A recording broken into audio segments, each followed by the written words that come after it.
Thank you for joining me for the Carbon for Farmers Voucher Program Round 3 webinar for the service providers. My name is Kerrie House. I'm the Program Director for Carbon Farming and Bioenergy, and it's our team that runs this program. Before I begin, I would like to acknowledge the traditional custodians of country and pay my respects to elders past, present and emerging, and to any First Nations people attending this webinar. Today I'm going to talk about a number of topics, starting off with what the voucher program is and what the two options are for this particular round, how it works, the quotes, cash co-contributions and the steps from application to delivery, a little bit about Smarty Grants, and we'll have Q&A following this presentation. Now, the most important document is the program guidelines. These are found on our webpage. You can see the QR code there for it. And the program guidelines cover all the details about the options, what the details around what's required for the quotes for services, how to apply, the eligibility criteria, and also the assessment process and the decision-making processes that we go through. So it's a really critical document. It's really important to read it. It is only 17 pages long, which if you take out the diagrams and a bit of white space here and there, it's probably only about 6 or 7 pages that you really need to be reading, but they are very important, all of those pages.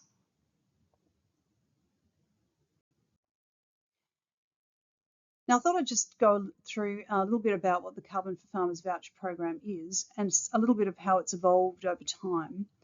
Now, this originated back in 2022, and it was there to support the Carbon Farming and Land Restoration Program rounds. And it was also designed to increase understanding of carbon farming and to get more projects across the Southwest Land Division. It helps identify opportunities and project feasibility and assist with the design and planning for projects. So these vouchers fund a specified amount of the cost to engage a service provider. These are the experts in the field, and they then go on to develop these property-specific reports.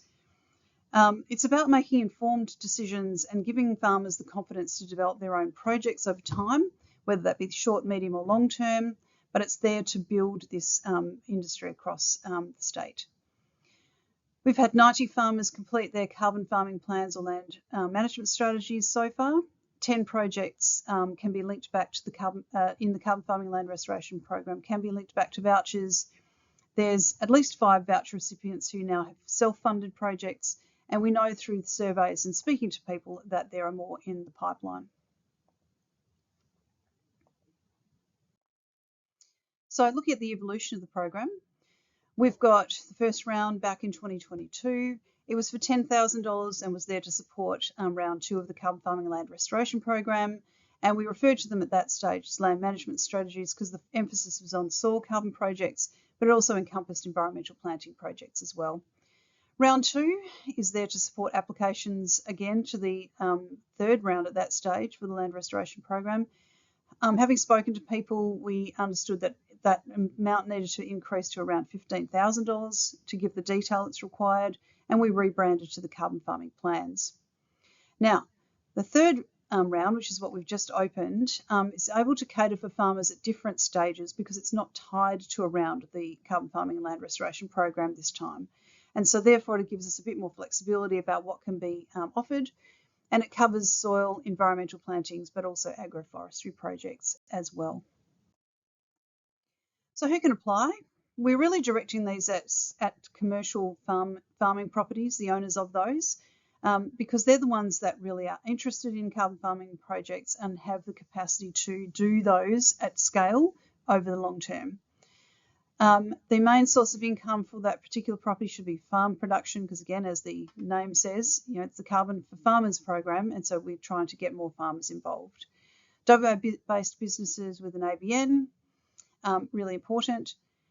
If anyone was unsuccessful in round 1 or 2, then they are more than welcome to reapply. It is, however, important to check the eligibility and the merit criteria to make sure that those are being addressed, because that may well be the reasons why they weren't successful the first time round. And at this stage, we really want people to reach out to your networks, find the option that suits your clients, and encourage them to apply. Now this round, our final round, is looking at two options. The first one is an opportunity report, and the second is the carbon farming plan, which we have offered in the past. Opportunity reports are really about basic feasibility. It's for farmers who are still exploring their options and their project feasibility. They need to have a basic understanding of what carbon farming is, so they know the difference between carbon farming and carbon accounting, for instance. But they don't really know how a project would work for them, what its obligations are, whether it's really for them. And they're looking for that advice to understand what the opportunities are and what the obligations will be. They're also looking at next steps. What do I do next? And so that's a really important component to it. And these vouchers are valued up to $5,000 with a minimum of 30% co-contribution. The carbon farming plans haven't changed. They are still there for project design and planning, and they're for farmers who've done some investigation and want to move on to the next stage. They know the type of project that they want. They've done some pre-feasibility, so they know that it could probably, numbers are not too bad, but they want to have it in more detail. And they are ready to make some decisions. Now, that might be in the short, the medium, or the long term. It doesn't have to be immediate, but it is important for them to be able to go and talk to their accountants, their family, or whomever, and start making some plans for that future. So these vouchers are $15,000 with a minimum of 20% co-contribution. Now, note there the scale that I have at the bottom. People in that red zone aren't quite ready for an opportunity report. They're still finding out the basics. That's where workshops and other information can help get them educated enough for them to start thinking about whether carbon farming is for them. Then you've got the opportunity report people in that orange and yellow sort of zone. Then you start moving into the green zone. These are people that are ready to get started moving forward, and so that's where they go. They're more suited to the carbon farming plan. So if you're looking at which voucher to apply for and the people are asking you these questions, then really it's quite simple. Once you've gotten past the knowledge building phase and start to look at project feasibility and you want some numbers to work with, then that's where the opportunity report comes in. It gives you some insights into project feasibility and knowing what to do next. Those people that have moved beyond that basic phase and want to move into a bit more of a detailed plan so they can start working out what to do next, how does it fit into the business, what do they need to do, etc., then that's where the carbon farming plan really does provide them with the specific information, the detailed planning that they require. So it really is a journey, and this is this sort of midsection where people are starting on it or continuing on that journey. Now, in the program guidelines, you'll see there that we've developed some required headings and some details. That's to give the applicants an understanding of what to expect. And it also allows us to be able to compare apples to apples, because we're going to get lots and lots of quotes coming in through these applications. We need to be able to compare them. And to be able to have similar headings with information in it allows us to assess whether it's good value for money and whether it meets the needs of that particular farmer. So some of these are standard. The ACCU scheme overview, the terminology, etc., is pretty standard, and we would expect them to be across the board for those opportunity reports. Both opportunity reports and carbon farming plans require you to go out and have a farm visit. I've seen examples of plans before where people really haven't understood what the land is like, and they're giving advice that frankly is not quite right. So it's really important to go out and meet with the farmer and their family to understand their business, to understand their reasons for doing the project, but also to see the property, its location, its soil type. Soil type is important for vegetation projects as well as soil. Its topography and the climate. What's the conditions like in that particular area, because it will vary quite markedly across a local government area. The other thing to think about is what the current and planned land use is and what the farm production will be in the longer term. What stage are they at their business? Will there be changes, significant changes made in the next 5 to 10 years? It's difficult, of course, to do crystal ball gazing, but it is important to think about things like that through. The other thing here, which again is common to both, is looking at the benefits that are beyond the carbon for that particular project, the co-benefits. The soil health, the productivity, the salinity mitigation, the biodiversity, improvements, etc. So it's really important for farmers to understand it's not just about carbon, that there are other more immediate and even long-term benefits that go with these projects as well. The AccuScheme methods, the three that we have eligible, are the ones that most people go for. That's your soil carbon projects, the new reforestation methodology, and the plantation methods. So we've got those three across these projects. The project areas, a rough idea of the location and the project area. We don't need to get into the nitty-gritty of exactly what the carbon estimation areas will be, but people need to know it's going to be roughly 50, 100, 200 hectares that they're going to be able to set aside for this project, or which paddocks, which areas have the best soil types, the best conditions for a soil carbon project. There are a range of tools that will help you work out the potential sequestration rate per hectare. And then that we get a basic understanding of estimated costs and carbon sequestration potential in different scenarios. If you did this number of hectares or that number of hectares, then people can get a bit of an idea of what the costs and what the benefits are to them. Risks are pretty standard across the board for these, things like drought and fire and so on. But there are also specific risks around running the project, the permanence, etc. So it's important for people to understand the risks associated with these doing these projects as well, because everyone wants to be able to walk into these with their eyes open, and so they make the right decisions, so they're not caught out at some point and going, hey, no one told me about that. Something that is interesting is the reporting and the auditing requirements. It's important to people to understand what those assurance approaches are with the vegetation projects, but also what reporting, how often, how much is it going to cost you, etc. Because again, it's costs and timing that are important. There's year-on-year reporting and monitoring, but then there's also those bigger ones. So they need to know what they're getting into. Something that's now coming on the horizon much more is local governments requiring development approvals for plantings projects. And that's an important thing for people to know, because it slows down the approvals and the starting of projects. It's an additional cost. And so it's important to know what that local government's requirements are. And the last one is the recommendations and the next steps. Everyone wants to know, what do I do if? What do I do now? So having those next steps lined up for them, again, is very important.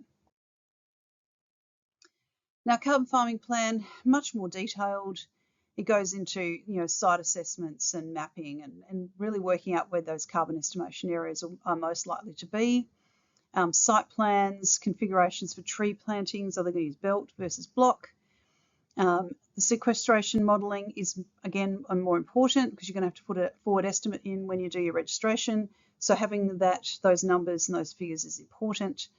The eligible project-specific activities, again, very important, particularly for soil carbon. You need to know what types of things you can do, considering the baseline period, etc. The project budget is really important. People need to be able to go and talk to their accountants, talk about what's going on, and they can only do that if they have really good figures. Co-benefits again, risks, a bit more about the strategies that are required to protect those carbon stocks, also including things like the permanence plan requirements, fire breaks, water stands, tanks, etc., to protect from fire, etc. Then there will be an overview of the CR registration, the requirements, annual accounts, etc., reporting and auditing schedules, and the last bit there is about business considerations for implementing and managing a carbon farming project, because it is a long-term commitment, and people might need to think about company structures, tax implications, succession planning, etc. And it's important, again, for them to get some good advice so they're making the right decisions for these projects. Now that then brings us to our service providers, the experts in the field. Opportunity reports can be done by a range of service providers, either individually or together. Carbon farming plans, however, because they do have quite specific and technical details in them, particularly around the requirements from the Clean Energy Regulator, and it's important that therefore they be done by the people that know what they're doing. Now, they may want to also engage with other service providers for supplementary advice if required, but most of these service providers can do it themselves, but again, get supplementary advice if needed. We have in the past asked the lead service provider to coordinate the other service providers, which turned out to be a bit more complicated and difficult than we would have liked. So if you are working with someone, you may need to have some sort of arrangements in place and work it through that. Particularly if the farmer wants some additional advice, say for instance legal or financial as well, then it's important that that be understood and who's responsible for what. Our service provider directory we've been developing over the last few years in response to people wanting to know who they could talk to, etc. It's not an exhaustive list. It's certainly not an endorsement from DPIRD on the quality of the services, etc. But it does really make it easier for people if they know where to go and where they can get started. And it talks a little bit about qualifications and certifications, etc. at the same time. You don't need to be in the directory to provide services for this particular program. And if you want to be in that service directory, then you can find the form on our resources webpage, or alternatively, you can email carbonfarming@dpird and we'll send you the link to the form. Now, the quotes are really important because they are actually assessed, and they're assessed on the criteria of value for money. Are they suitable for the complexity of the farm property? Do they give enough detail? Do they show what is going to be delivered? And that's really, really important. It needs to be clearly itemised under those required headings. And it really does need to be property and business specific because every business is going to be different. So we don't want to read 5 or 6 quotes that are exactly the same without some sort of recognition of how that farmer's voice comes into it. It does also include travel costs, mileage, accommodation, etc. for at least one farm visit. And if you're going to be doing a carbon farming plan, then it also needs to include a in-person report handover as well. That doesn't necessarily need to be on the farm. It could be, in your office or somewhere else. It's just really a case of what's most convenient for both. But the in-person handover is really important because that's where people get to ask questions and find out what they need to do next. And it continues that client relationship. And then boring things like they need to be on company letterhead, to have the ABN, the contact details, because the applicant needs to put them into the application form, and it also needs to note when it was issued and how long that quote is valid for. So that then brings us on to the cash co-contribution. This is important because that's one of the payments that's going to come to the service provider. So in the first example, we have Sally getting an opportunity report. It costs $5,000. The co-contribution from DPIRD will be $3,500, and her cash co-contribution is smack on 30%, which is $1,500. The other example is good old John. John has a quote for $19,000 for that carbon farming plan. $15,000 would come from DPIRD through the voucher, and the other $4,000, which is a smidge over 20%, would come from the recipient, John, and he would pay that directly to the service provider. There are more examples in the program guidelines as well. Now, the steps to finalising an opportunity report, the first 2 steps are the same in both carbon farming plans and opportunity reports. The first bit is that the farmer talks to their service providers, they get some quotes, they complete their application form in Smarty Grants, and then they upload the quote and of their preferred service provider, and then they submit. After that, DPIRD assesses the application. We let the successful recipients and their service providers know. The details are then approved through an execution of the agreement, and the ball is rolling. Now, the service provider after that organises an on-site farm visit, goes out and speaks to them, checks out the site, looks, understands who their client is, and then they then provide a summary of that discussion to the farmer and to DPIRD. And that will confirm that the work will proceed and approximate timelines. This is a good opportunity to really set what the expectations are, particularly from the farmer's perspective, because they will need to know what they need to provide to you by when, And it also helps us support both parties should things get slippy, a little bit of slippage. So it's really quite useful for us to see what the timelines are. After that, the service provider goes off and drafts up the opportunity report, and then on delivery of the draft of that report, then the farmer then pays their co-contribution. Now, the example that I used with Sally, her co-contribution is $1,500, and so that would then be paid at that point at the draft stage. Once the opportunity report is complete, the farmer will then review it, resolve any issues, and acquit the voucher in Smarty Grants. There's a check satisfaction survey in there as well. DPERD then undertakes the service completion check, so we take the quote, look at the final report, make sure they all match up, and then once everyone's happy, then DPERD will pay that voucher amount. Then we come to the carbon farming plan. The first two steps are the same, but then it moves on to the cash co-contribution. So the recipient pays the cash co-contribution once they've had that on-farm site visit, and that we get a summary provided to them and to DPERD confirming the work is going to be done and the approximate timeline and any expectations, etc., clearly agreed. At this stage, the farmer then pays the service provider their co-contribution. The example that I gave, which was John, would then pay the $4,000, and then the ball is genuinely rolling at this stage. The first payment in terms of the voucher is made after the draft carbon farming plan is done, and that would be in this situation $7,500. And that allows the farmer to see, and for DPERD to also see where everything's up to, make sure everything's on track. And then once that the report is complete, that everyone's happy, that the farmers acquitted it in Smarty Grants, we've gone and done the service completion check. Once everyone's happy, then the second payment for that voucher then takes place. So the assessment criteria, again, really important.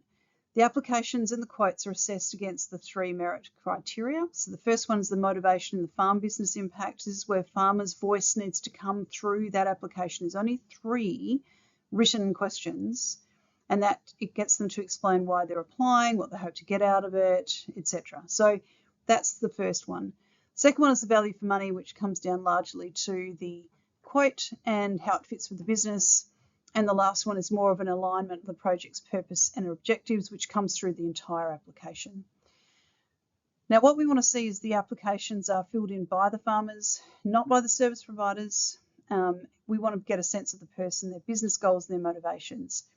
We have had examples in the past where there's a cut and paste element to some of those applications because clearly they're done by the same service provider, and it's not really giving us a genuine understanding of who that farmer is and what they want. And that's where things tend to go awry. Either the information's not accurate or it isn't really what the farmer wanted, and then suddenly we get into a situation where they didn't really want that, and the vouchers tend to be withdrawn. So I really want to see the applicants filling in their own forms. They aren't particularly long, shouldn't take me any more than 15 or 20 minutes if they've got all the information in front of them. And so it's not really necessary to outsource that to someone else. Now, looking at Smarty Grants, there are a number of fields that come on. So you log in and then you fill in these forms. The first one is, I agree to continue, tick. So that's the first page.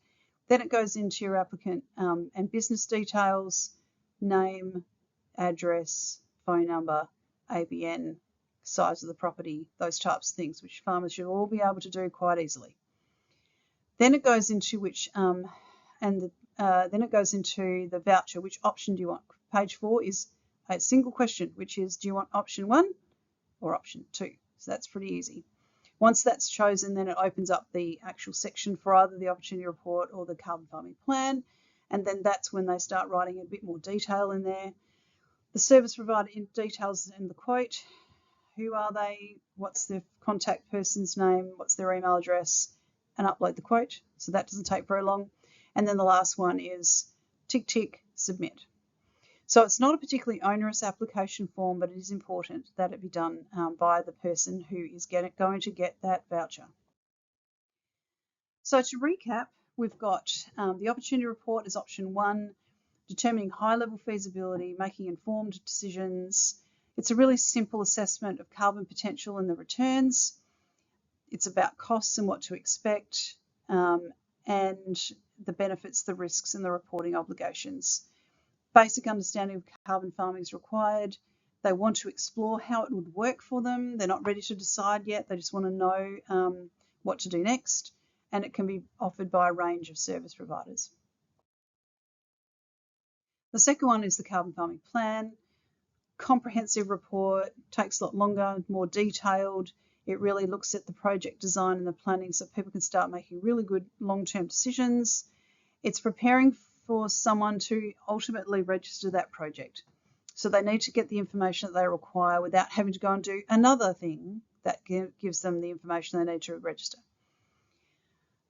These people should have done some pre-feasibility. They should have some idea of what it is that they're doing and why. They should be interested in developing a project, so they're actually interested in it, not still too much tire kicking, and that they understand what type of project they want, and that there are long-term obligations and timelines associated with it. And these are the ones that are done by carbon service providers and other service providers as needed. So that brings us to more information. As I said, the web page has got lots of information on it. We've got the program guidelines and the FAQs. You can email CFVP at DPIRD to talk to one of the team, and there's a number of people that will be monitoring that inbox.